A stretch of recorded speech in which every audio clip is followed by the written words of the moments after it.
Well, we'll get started. I'm Yes. Elliot Terborg. I'm treasurer of the Peninsula chapter, and I have the pleasure of inviting Isaac to speak with us today. Isaac Alter is a third-year medical student at Columbia University Vagelos College of Physicians and Surgeons, with a plan to become an ear, nose, and throat surgeon. He's a Bay Area native, born and raised in Los Altos, where he still frequently visits his family. He received his undergraduate degree in human development and regenerative biology from Harvard College, following which he spent 4 years as a professional pianist and conductor for Broadway musicals, including Frozen, Moulin Rouge, Dear Evan Hansen, and Wicked, all great shows. His passion for music has led him to a deep interest in researching music enjoyment among individuals with hearing loss, and the ways in which hearing devices either help or hinder the positive experience of music. And I've got to say, Isaac reached out to us a year ago, August, and asked for volunteers in his research.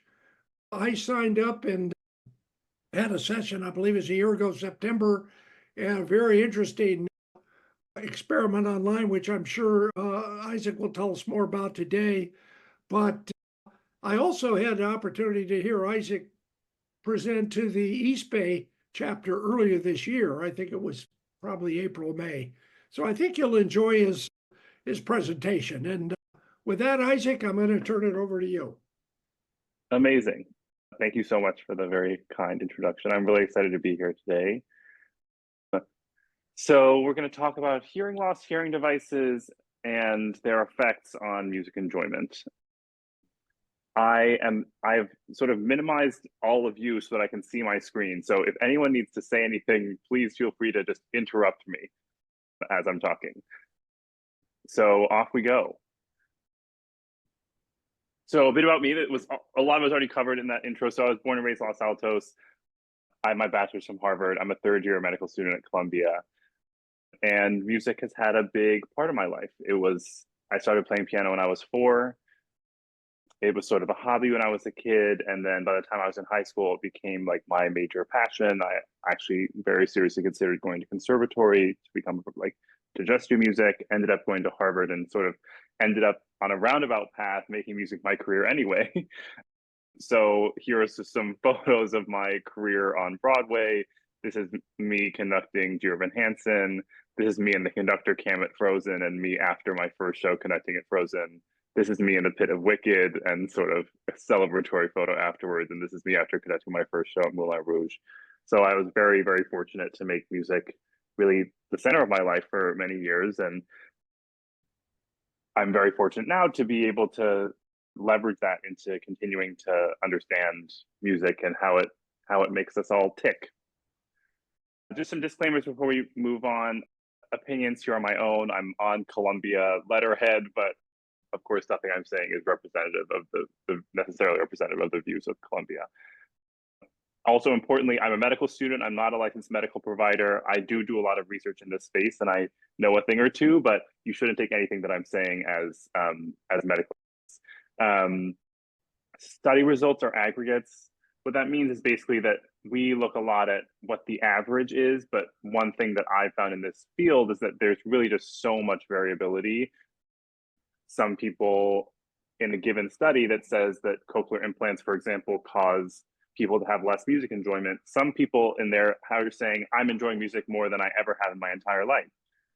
And so take everything here with a grain of salt and know that there are always outliers in any study. And finally, just want to say that,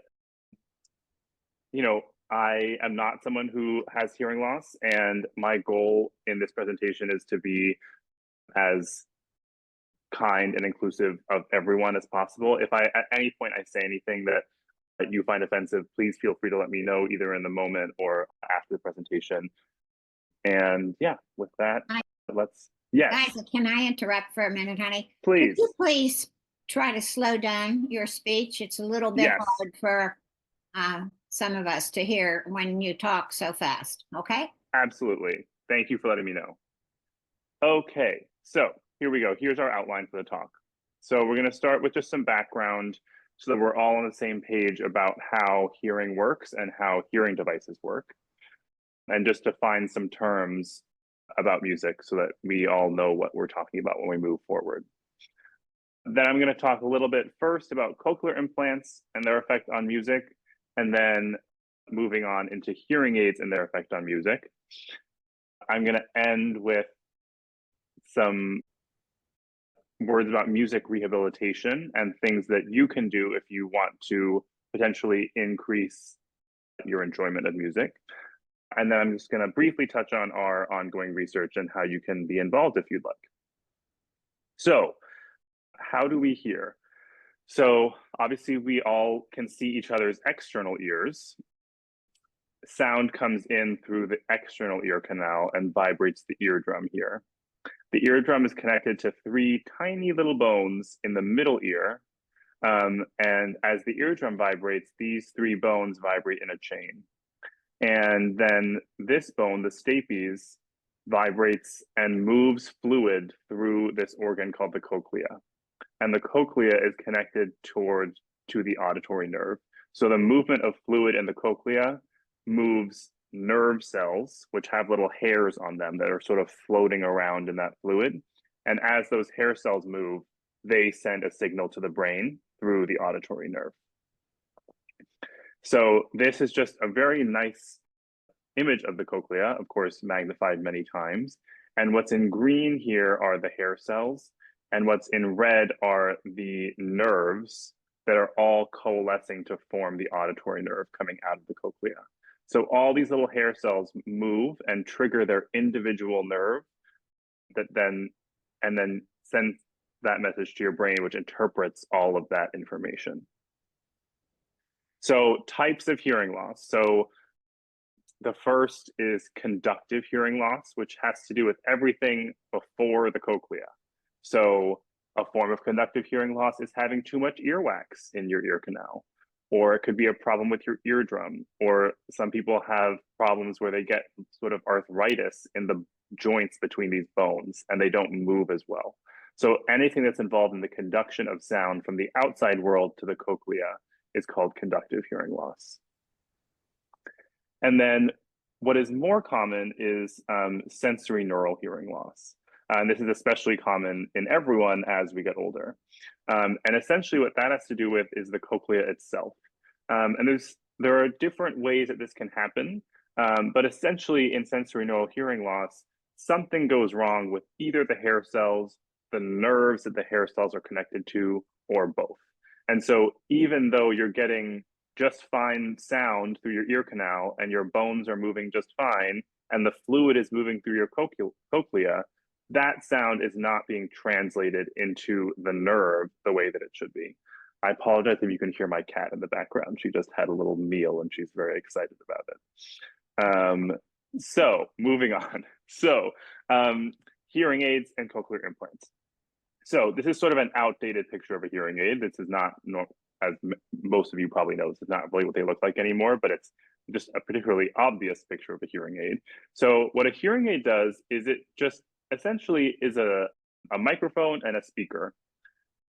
They have, of course, more fancy components than these days, but at their core, they just take sound from the outside world and pump it into your ear louder.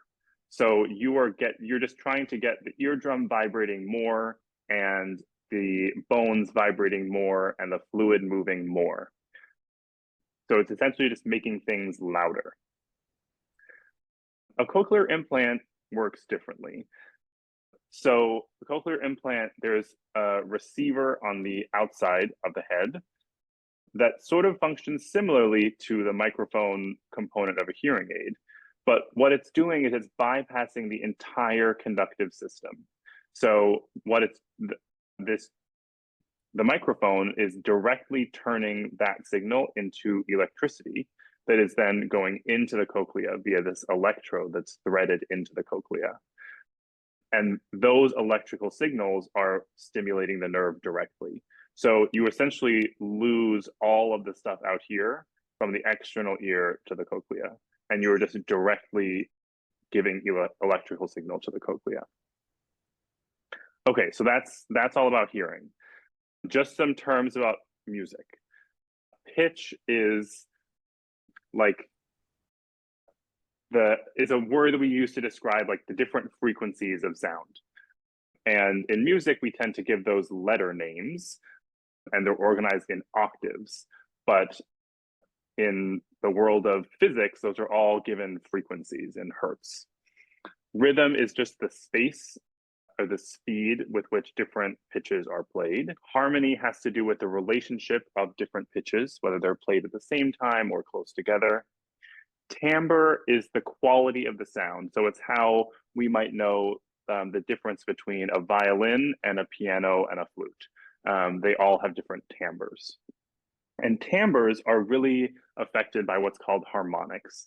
So harmonics are essentially additional frequencies layered on top of the base frequency. So if someone sings, say, a C, you will hear the C most prominently, but you'll also hear additional harmonics above that C that factor into the way that we hear that sound. And a lot of that goes into the way that our brain interprets timbre. And then the last thing I just want to touch on is the difference between music perception and music enjoyment.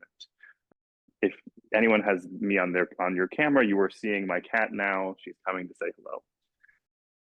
So music perception is essentially your ability to detect certain aspects of music. So you can say, that pitch sounds different than that pitch, or I can tell how fast this piece of music is. And that is different than music enjoyment, which is a subjective measure of maybe I can't tell how different those pitches are, but I'm still enjoying listening to this. And when we get into research around music and hearing loss, these two things become very important because we want to know how well people can perceive different pitches. That's very objective. But what I tend to be more interested in is how much are people enjoying music in various stages of hearing loss and with various hearing devices. Okay, so now we're just going to go into some established research around music perception and enjoyment with hearing devices. So the problem with cochlear implants and music boils down to the fact that we have around 30,000 cochlear nerve fibers. So if you counted all these, it probably wouldn't even get close to that. But this is just one cross section of the cochlea. The cochlea has 30,000 cochlear nerve fibers. Really, the state of the art these days in cochlear implants is 24 electrodes. And those electrodes are programmed to work in combination. So you can get more than 24 patterns of stimulation, but we're not ever going to get anywhere close to this 30,000 with 24 electrodes. And so what that means is that you're just not getting the same level of differentiation between the stimulation of individual hair cells and individual nerves with an implant as you are with native hearing. And another sort of core problem here is that the electrode array doesn't make it all the way into the cochlea. And different surgeons and different techniques do this with different levels of, I don't want to say precision, and there honestly is some luck involved based on the anatomy of an individual's cochlea, how far the electrode makes it in. But what that means is that, again, the native hearing, we're getting this very, very large range of hertz, and it tends to be much smaller with a cochlear implant. What is very well documented is that rhythm and the sense of rhythm is very well preserved with a cochlear implant. The space between sounds is still very well detected. But things like pitch, harmony, and timbre are all impaired with the use of an implant. And it's some of the things that like specifically have been shown are that you get reduced bass frequencies, so you get less low sound. You get less clarity and accuracy of pitch. And again, that's just because we don't get that same level of like spatial differentiation between all these nerve fibers. And then this is some fancy words used, polyphony. essentially what that means is that if someone's playing multiple notes at the same time, it can start to sound like just one big sound. And it's harder to detect those individual notes that make up a chord that's being played at a given time. And then the last thing to mention is just the distorted sound quality. And this is something that people perceive in speech as well. Different people describe it in different ways, but a lot of people find that cochlear implants are like a tinny or garbled or just sort of distorted sound. And so you're not able to hear, again, the timbre of different instruments is going to sound very different through an implant. And this is just sort of review paper that synthesized all these different things, most of which I've just mentioned, but I'm including it here because I'm going to make sure these slides are shared with you, and you can feel free to look into any of these additional ones, but I've just sort of hit on the most important ones. So now we're going to move on and talk a little bit about music enjoyment with cochlear implants. So we know that perception isn't the same, but how does enjoyment stack up?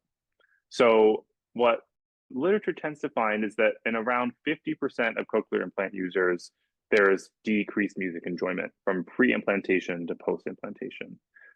What's very important, and the reason why I harped on this distinction earlier so much, is that in cochlear implant users, enjoyment is independent of perception.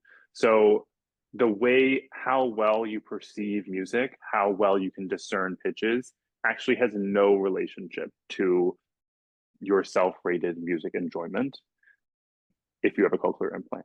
And so some people who might score very low on certain objective measures of music perception actually say, I'm enjoying music more than I ever have. And so that's a really important distinction to understand. Another thing that researchers found is that music is more enjoyable through 2 ears, even if one of those ears is with a cochlear implant. So even if you're getting sort of a distorted signal that might not sound the best through an implant, people do tend to report that they enjoy music more when they can listen with both ears. So the implant is really sort of adding something to their experience rather than just not hearing anything in that ear. And there's also been some work on how we can modify music to make it more enjoyable for implant users. So there are certain ways we can engineer like a given song. And what has been found is that if you increase the bass and sort of like the rhythm of the track and reduce the harmonics, like we talked about, those additional frequencies that are sort of stacked on top of what you're hearing, that cochlear implant users tend to enjoy that music more. And so there is a lot of ongoing work about like, how can we maybe automate this process and like make music that is going to sound better for people no matter what the song is. Okay, so moving on now to hearing aids. This is, for lack of a better word, a less sexy topic because the objective differences are less. A cochlear implant really changes the way that you hear, whereas a hearing aid, as we talked about earlier, is really more of a speaker and microphone situation. And so you're still hearing acoustic sound in a very similar way. And so people have not looked into this nearly as much because there's less difference on its face. But the group that I work with has started to do a lot more research into this because hearing aids are a lot more common than implants. And we were hearing from a lot of our patients that music did sound different after they got hearing aids. And some people liked it better, some people liked it worse. So all that to say, there's really not that much work in this space, and we are working hard on changing that. So a couple things that have been shown. Hearing aid users do have better music perception compared to cochlear implant users. And again, what I'm saying here is perception. So better objective recognition of things like pitch and timbre. Although rhythm and in some studies, timbre are sometimes equivalent between hearing aid and cochlear implant users. Rhythm is more in line with what we've talked about before. We do know that cochlear implant users tend to have worse timbre perception. And so there's really just one study that said, actually, hearing aid users don't have that great of timbre perception either. So that's why there's a question mark here, because there's really not that much evidence here, but it's just something that has been found. So I figured I should include it. Another thing that our group has found is that hearing aid users report they are enjoying music more when they listen with their hearing aids. So even people who say, actually, I don't love listening to music with my hearing aids, when we ran a study, and again, this is all an aggregate or an average, we found that on average, people enjoy music more when they're listening through their hearing aids. But that enjoyment is still reduced when you compare with normal hearing controls. So people without hearing aids and without any hearing loss. And then there has been some work among musicians who wear hearing aids, and there really hasn't been a coherent finding there. There have been a couple different studies published, and all that people can really agree on is that there's nothing to agree on. So some musicians say, I couldn't live without my hearing aids. They are the reason that I'm still able to play music. Some people say, I really can't play music with my hearing aids on. I'd rather hear less well and just play without my hearing aids. So again, it sort of fits in with this overall narrative that it really is a very personal, it's a very personal decision to decide to wear your hearing aids with music or not. And I just wanted to point out this very recent study. So I'm not sure if anyone here has BAHA, a bone anchored hearing aid, or has talked with their audiologist or ENT about it. It's essentially it's an implant, but it's not a cochlear implant. It is generally used for people with conductive hearing loss. So what we talked about earlier, where just the outer part of the hearing system isn't working as well. But this is sort of the first study in this field looking at how well people perceive music with bone anchored hearing aids. And it found that there was really no difference between, and they were using individuals as their own controls. So people with a BAHA and people with a non-implanted ear, and then also comparing it to normal hearing controls. And they found that the BAHA itself actually performed pretty on par with non-implanted ears. So just an interesting study that I wanted to share with you all. And then, so as I said, I do a lot of work in this space now. Elliot and I have talked a little bit about this, but the publication timeline for a lot of this is very long. You know, you send papers into journals, they send you feedback, you update it, they send you more feedback. So it can often take a year or 2 years to get a finding published. But I'm just going to share this with all of you in the hopes that you were not going to go running to a scientific journal and try to publish it ahead of us. So here are some of the big takeaways from the work that we've been doing most recently.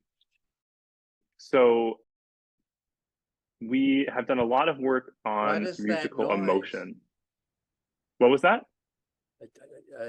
I hear a lot of noise over your voice. Oh, it may be my cat in the background. She's sort of running around being very excited. Oh, but I think she's maybe cat, calming down now. Yes, there is a cat. I apologize. Exactly. So yeah, so we did a big study on musical emotion. So essentially, we had people listen to music and then rate on certain scales the different kinds of emotions they were feeling when listening to different pieces of music. Could I ask about that? Yeah. The only studies that I know of regarding emotions with music limit the emotions to 2 to 4 emotions. Yeah. And what I have noticed, because I have a problem with that, because some people say, well, you know, minor key equals that, and you know, right. I was raised listening to music that in a minor key that's not sad for me. So it seems to me like there's a lot of subjectivity in the design of those studies. I thought I just started writing down music that's in my memory, and say, what emotion do I attach to it? And it's very rarely happy, sad. Right. It's usually about, dozens and dozens of different feelings. And then I noticed watching TV, and there's a soundtrack with captions, and the captions have, many different descriptions of that sound. And Yeah. again, it's not happy or sad, but these other qualities. So my question is, do any of these studies go into multiple, emotions, as opposed to just, trying to identify 4 out of a piece of music that may have none of it really in it? Yeah, it's a great point, and it's the short answer is no. Most of these studies really limit to only like a couple descriptors of emotion, and this is definitely something that, to your point, needs more study. It's hard to study emotion because emotion by definition is subjective, and researchers and journals like objective things. And so if you can put something on a scale and give it a number, then that's a lot easier to get a journal to publish. And so, especially in this field that's sort of still relatively new, I think what's laying the groundwork are these sort of rudimentary studies of emotion, mine own included. And then from there, once we have that understanding, I think there will be more room for more qualitative research to ask people to like actually just describe in a free form way what emotions they're experiencing. But in the short term, it is much more limited to these very few descriptors of emotion. Yeah, and I think that may be why it shows that people with cochlear implants have very little sense of the emotional quality of music. Yeah, but it's a great think point. part of that is because of the restriction of descriptors that don't apply. Yeah, I appreciate that, and I'm gonna think more about that, and it may inspire a future study. So maybe I'll shoot you an email later. So what we did find was that people with cochlear implants actually experienced, on average, a decreased like range of emotion on these few scales that we measured. And the interesting thing we found is that we ran the study also with many bimodal users, so people with an implant and a hearing aid, and we actually found that the emotional experience was not very different in one individual between their cochlear implant ear and their hearing aid ear. So I think it's an important thing to keep in mind that for people who may have very advanced hearing loss in one ear where they're using a hearing aid, a cochlear implant may not be worse in terms of the way they experience music. Another thing that we found, we looked at sort of a long-term assessment of hearing aid users. And what we found was that hearing aid users who rated their music enjoyment very highly before their hearing loss tended to be more dissatisfied with the music listening experience through their hearing aids. In other words, that music lovers tended to be more unhappy with music through their hearing aids, which is unfortunate because I, as a music lover, want to continue to experience music forever. And I think that this is like a really important finding for hearing aid companies to know about, because they should be working on improving their products for everyone, including music lovers.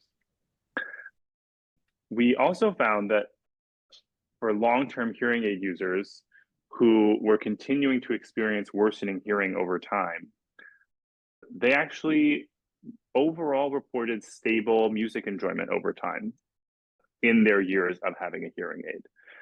So even as hearing gets worse, again, objectively measured, what we are hearing from these patients is that they still enjoy music about the same. A couple more things to mention. Again, similarly, we found that cochlear implant users' music listening time, so the time spent listening to music, is stable in the long term, even though they have lower enjoyment than before their implant.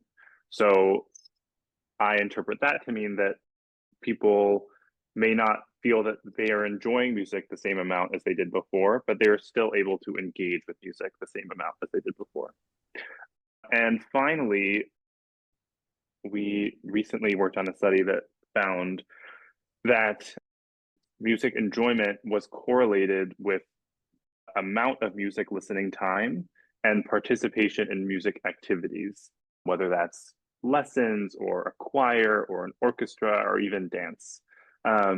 So sort of suggestive of engagement with music being protective for music enjoyment.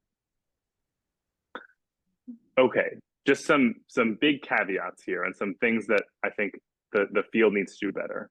The first is that the gold standard for any kind of hearing study is to do it in a soundproof booth. I think that's all very well and good. And then you can say there were no other sounds. Everyone heard it the exact same volume. We know there was nothing influencing the results of our study. I also feel that that listening to music in a soundproof booth is not the most likely place for people to enjoy music, and that we actually might need more information about how people are experiencing music out in their daily life, like in the speakers that they listen to music from every day. So we do some work in sort of both of these environments, and I think that there should be more in the second half of this, that we should be asking people more how they feel about music in their everyday life and not in this sterile clinical environment. Another thing to mention is that, unfortunately, hearing healthcare is not that accessible for a lot of people. And so diversity in recruiting participants for these studies can be challenging. And so a lot of what we find isn't necessarily applicable to everyone, because not everyone has access to the same level of hearing healthcare. And as I've mentioned throughout the talk, there really is a very wide individual variability. And so it's really hard to tell an individual patient what their experience with music is going to be before an implant, or 10 years down the road after they've experienced a little more hearing loss. It's really hard to predict this. And so, because there are a lot of people who sort of buck the trend. And so I think there needs to be more work done into understanding who the trend buckers are and what is different about them, and how we can leverage that to improve hearing and enjoyment of music for everyone. And then just one other thing to touch on is that music, of course, is not a monolith. There are many different kinds of music. And actually, there have been limited studies showing that there are different experiences with live versus recorded music. There's been a lot of study about the fact that enjoyment of music that is familiar is different than a brand new song you're hearing for the first time. So it's really hard to generalize to all of music, because all of music is really an infinite space. So I'm going to end now talking about music rehabilitation and things that you can do. So there are some dedicated music rehab programs that, in my opinion, are not studied enough, because I think they have some promise, and I think that we need more evidence to show that they're a good thing for everyone. Right now, we don't know if they are. There have been studies showing that music rehabilitation improves music and speech perception. And a lot of what goes into that is what's called the prosody of speech.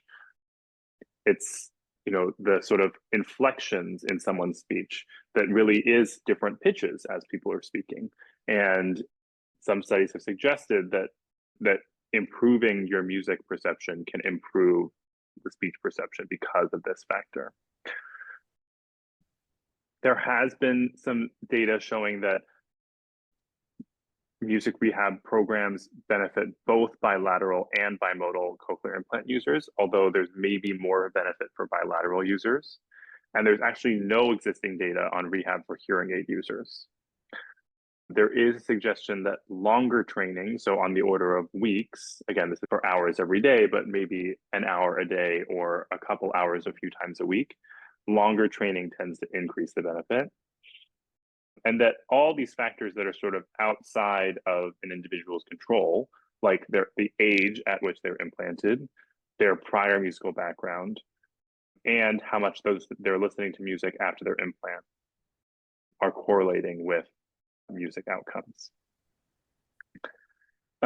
So transitioning now to things that you can do, the number one thing that I always encourage patients to do is to talk to their audiologist. There are a lot of changes that can be made, from the programming of your implant to putting a new program into your hearing aid for music listening, to recommending a different kind of hearing aid, or recommending like a software update. I think our healthcare system really discourages people from speaking up because the appointments are fast and you always feel like your doctor's in a rush.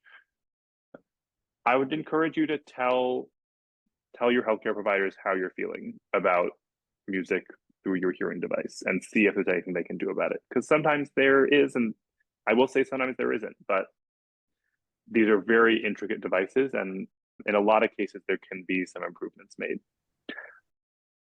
The next is trial and error by yourself. For example, some people have told me that they find that direct streaming with their cochlear implants, as opposed to listening through a speaker, gives them better sound quality. Maybe that's something that works for you, maybe it's not. You can try it out. A lot of hearing aids have apps where you can control different aspects of the sound you're hearing. See if you can toggle some stuff around while you're listening to your favorite song or your favorite album, and see if you can land at a setting that actually makes things better for you. And then you can share that with your audiologist and say like, hey, how can we improve this? And then also experiment with your audio setup. You can get different speakers. You can play with the bass and treble balance in your audio setup. You can change the environment where you're listening. Maybe you're used to listening in a place where there's a lot of background noise, and it's better just to go to a different room that's a little quieter, and that's where you feel like you enjoy music the best. Especially for people who have new hearing devices, but really for anyone, I really encourage people to try listening as much as you can. Start simple and start familiar. So don't start with the most intricate classical music.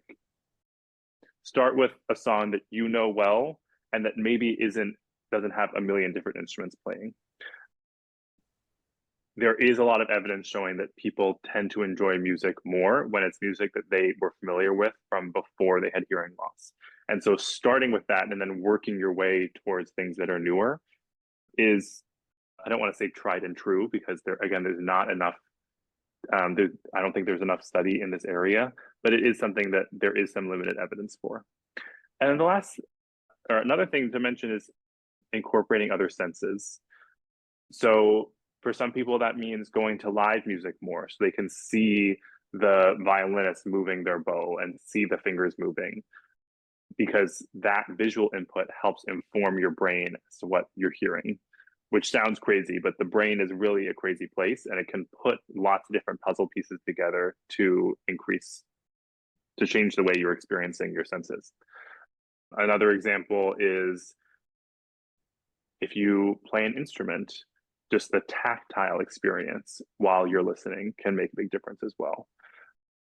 Or putting your hand on a speaker and feeling it vibrate. All these different things can help with the way you hear. Along those lines, play an instrument, sing. If you've been trained before, great. If not, that's also totally fine. I think it's a great thing to do, to expose yourself to music more, to feel vibrations in a different way. And I think there is limited study showing that engagement with music after an implant can increase music enjoyment. There are some free music rehab programs online. I think the one that I'm most familiar with is Meludia, Meludia. Hopefully, I'm not getting the name of that wrong. There's not very much evidence around these, but they're not going to hurt you, and they might help.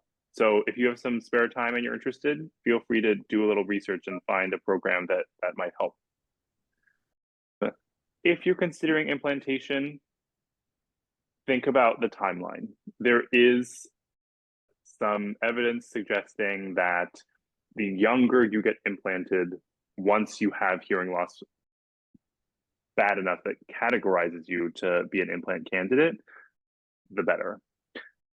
And that waiting longer may lead to slightly decreased music outcomes after your implant. Again, this is a very personal decision and something you should make with your doctor or your audiologist. And this is not me saying go rush and get an implant, but just something to consider. There is this finding out there. This is a little more out there, but contact the manufacturer of your device and tell them what doesn't work for you. I think that, on the academic side, we try to put more studies out there showing what exactly is not quite working. And we hope that manufacturers, upon reading that research, will start to change the way they're building these devices in a way that solves those problems. But if they hear from individual patient, that has a lot of power as well. So definitely think about that. And the last thing is participate in research. I think of this research as a tool we can use to try to improve hearing outcomes for everyone in the future.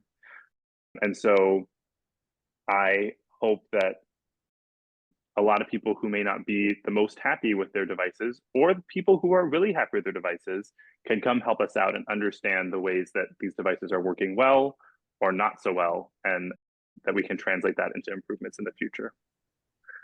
So just a little bit to mention about our research. I work with Dr. Anil Lalwani and Dr. Alex Chern with the overall goal of understanding the effects of hearing loss and hearing devices on music enjoyment.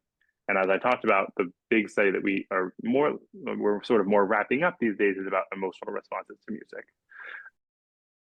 There's a flyer in here if you want to take a look. And so to end, hearing is a very complicated mechanism that involves environmental stimuli, components of your own anatomy, and the brain. Cochlear implantation does decrease music perception and enjoyment, though results vary widely. Hearing aids improve music enjoyment, though not to the level of normal hearing controls. There are avenues to improve music perception and enjoyment, and research and technology development is ongoing, and hopefully will continue to develop new ways for music to sound better for everyone. Just want to acknowledge my mentors, the audiology department at Columbia, and all of our research participants who make all these insights possible. And with that, I'm happy to take questions. I'll leave my email address up here if you want to write it down. I'd be more than happy to hear from anyone with a question, with a comment. And I will stop talking now, and we'll be happy to hear from anyone else. Isaac, thank you so much. I just want to remind people, as Sally said, please use the raised hand function, and we'll try to get to everyone who has a question. Larry, you're at the top of the list. Oh, I'm up already. I thought Ken was in front of me. I wanted to make two comments. A great talk, very informative and thought-provoking for me. I have a cochlear implant on the left side, and I have some low frequency hearing on the right side, and I've decided not to get a cochlear implant yet. I qualify, but it helps me with music. Some. But when I got the cochlear implant, the thing that when I listened to music, a lot of the things that I really enjoyed, I just couldn't listen to anymore. And it seemed to have to do with, if it was a simple singer with a guitar, I could enjoy it like always. If it was close harmony, or an orchestra with lots of instruments at one time, it hurt almost. I mean, it was just unpleasant. And that's gotten better with time, but I described it, being an electrical engineer, as sounding like intermodulation distortion. And I'm sure you've encountered that, but I think that's part of the explanation. The other thing I wanted to mention was that you didn't mention reverberation. And in a church, for example, people with hearing loss, hearing aids, or cochlear implants, if it's a high reverberation environment, they cannot understand what the speaker's saying at all, but they can really enjoy music. And, you know, in a cathedral, music sounds great, but you can't understand what the preacher is preaching. So I wanted to mention those two things. Thank you. Yeah, it's a great point. Thank you for mentioning that. And I think it's, again, like sort of goes into the fact that we study people in such limited environments. And so we don't get insights like this, and we don't know how we can do better for people in different scenarios where they're hearing things. And so I think it's a great point that like the act of hearing is so dependent on environment and so many different things. And the research side of things should be doing a better job at finding out where people do better and where people do worse on different ways of hearing. Okay. Sally, did you want to intervene as our club president? I'll give you priority. Yes, I would like to say I have 2 cochlear implants, and without them, I now am essentially deaf. So it's been a progressive course for me since my early 40s, and I'm now in my 80s, that I've lost my hearing. And I used to be, for many, many years, I went to the symphony and I had hearing aids, but I loved being at the symphony. I loved to be able to hear whatever I could hear. So I kept going. And then when I got my cochlear implants, I was thrilled that I could hear better. Now, obviously, I don't hear like a normal person, but I am so happy to be able to hear better than I could with just hearing aids. I would like to just also comment on church. I agree totally that hearing in church is very variable. I think a lot of it has to do with the sound systems that the church is using. Sometimes I go to a church and I can hear pretty well.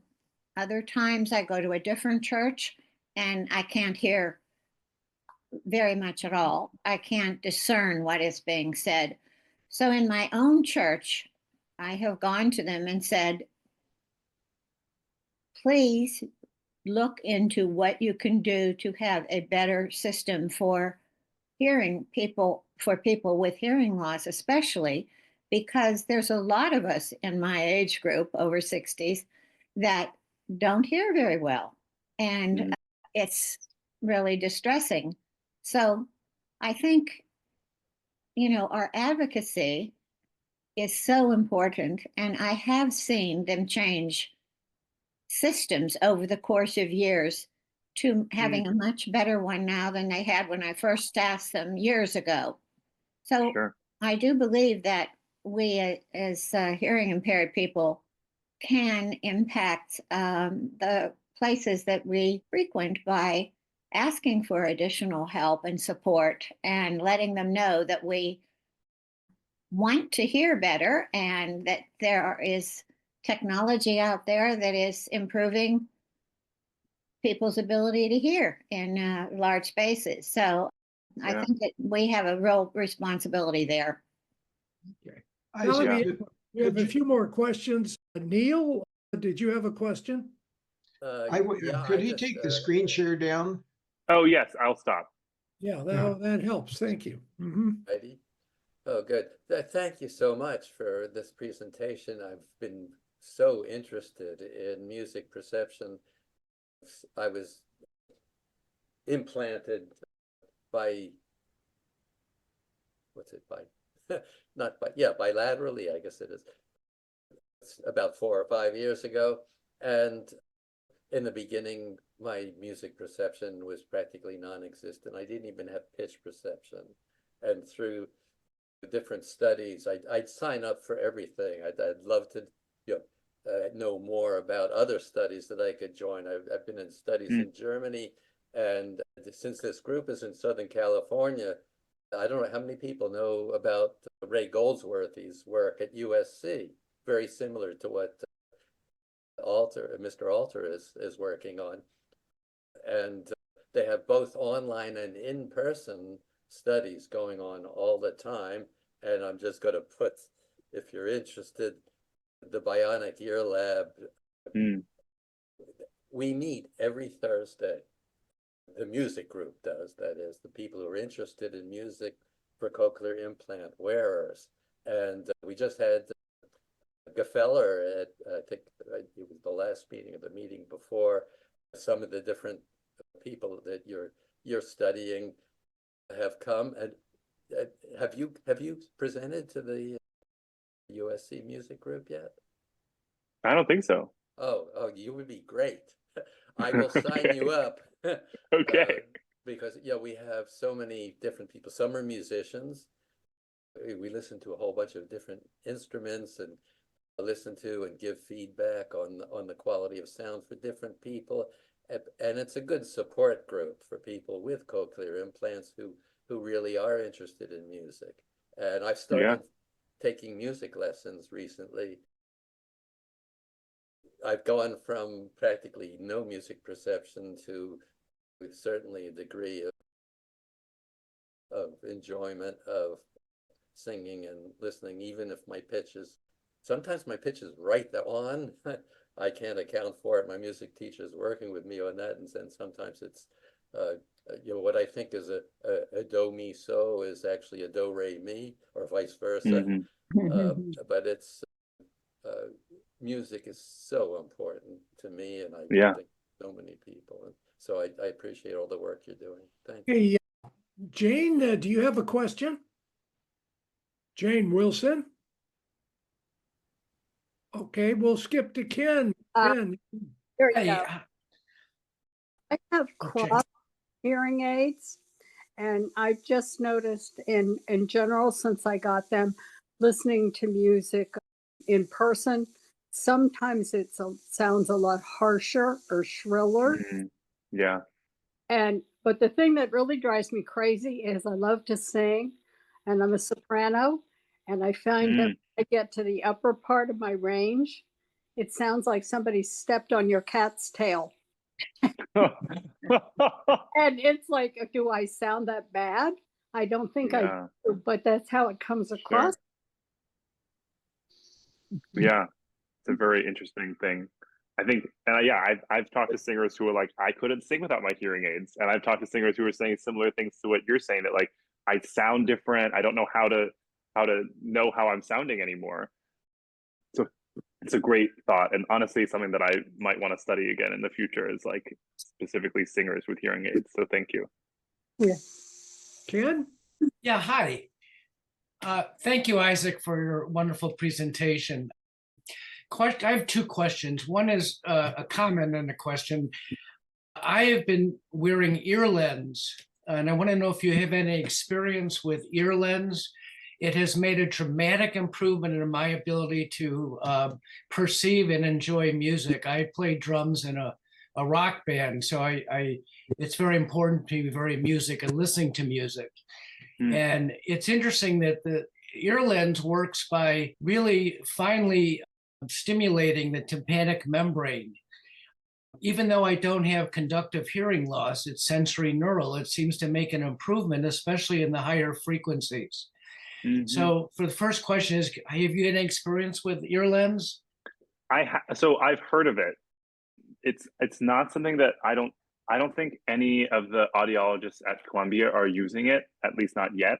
So it's not something that I have much experience with, but I have heard about it. I think it's very interesting. I think one of the troubles with hearing aids is the sort of the interaction between the outside world and the ear canal and what's getting lost and what is too loud. And so Yes. if you can Yes. just get right onto the membrane, you can forego a lot of that. And so I think it's a really interesting idea. And I think as more people start using them, I hope there could be more study about it. Yeah, I've been very impressed. The second question is, all the new hearing aid manufacturers are adding AI to their technology for the hearing aids. Do you think that's going to improve music appreciation? Yeah, it's a good question. I think the first priority will be speech, as it sort of tends to be. And that's honestly one of the reasons that hearing aids aren't as great for music, is that they tend to be optimized for speech. And so I think AI will first be used as a speech and noise helper. But AI is getting a lot smarter every day. And so I wouldn't be surprised if down the road it can be used to help with music, or at least help inform the ways that we can improve the programming of hearing aids for music. But I don't know I'm sure there are ongoing studies here from like computer scientists, but nothing that's out there that I'm aware of about AI improving music with hearing aids. But I'd be interested to see what comes of that. And you're not aware of any new hearing aid technology that is improving music perception? No, I mean, I think that there's incremental progress, and hearing aid manufacturers are always sort of coming out with new models, and every new model has a new music listening setting, and some people really love those and some people really don't. So I do think that there's work being done here, and that maybe there's incremental improvement with each model, but there hasn't been like a generational leap recently that I'm aware of. Thank you. Thank you. Mm-hmm. Yeah, Isaac, I'm interested in your comments about hearing with hearing aids. That some people feel they hear music better with hearing aids. Going back about 15 years when I had hearing aids before my CIs, I would normally take them out if I went to a concert, whether it was I hear that a lot. a rock concert, and I felt it was a much better experience. And so my question is, on a typical hearing aid, what is the frequency range? Like you mentioned, CIs were 300 hertz to 8,500 hertz. What is the typical hearing aid frequency range? Yeah, so theoretically, they can cover most of the range. The problem is that they are often optimized to the frequency that is used for speech, which is much narrower. So they have, just like most speakers have the ability to produce sound at all these different frequencies, I think hearing aids have that capability, or can have that capability, but what's really tends to be fine-tuned is the very small window in which we hear speech. And so that is what I think tends to be challenging for many people listening to music with hearing aids, is that they're not getting the full breadth in the same way as they would without the hearing aids. And so it's something that I hear very commonly is like, oh, when I go to the concert, I take out my hearing aids. But some people can't. Some people say, well, I actually hear the music so much better that it's worth the little distortions. So again, it is so personal. And I think a lot of it comes down to the fact that most hearing devices are very much prioritizing speech, which is such a narrow frequency window compared to the really wide frequency window that is music. No, that's good. You sort of validated my own impression of that. So Yeah. Larry, what do you got? I had one other comment about what's coming down the pike, and we haven't talked about hearing loops and T-coil. But they certainly help a lot in a high reverberation environment for understanding speech. The T-coil and hearing loop, I don't think helps so much for music, because that depends so much on the mix that's going to the audio system. But there's a new technology that's being rolled out now called Auracast, which is Bluetooth advanced, where they can have broadcast Bluetooth which will do what T-coils do, except do it a lot. Mm, So that's something I expect that will help both music and speech in auditory. yeah, absolutely. I don't know how great the like theater venues are in the Bay Area, but there has been a lot of progress in putting loops in almost all the Broadway theaters.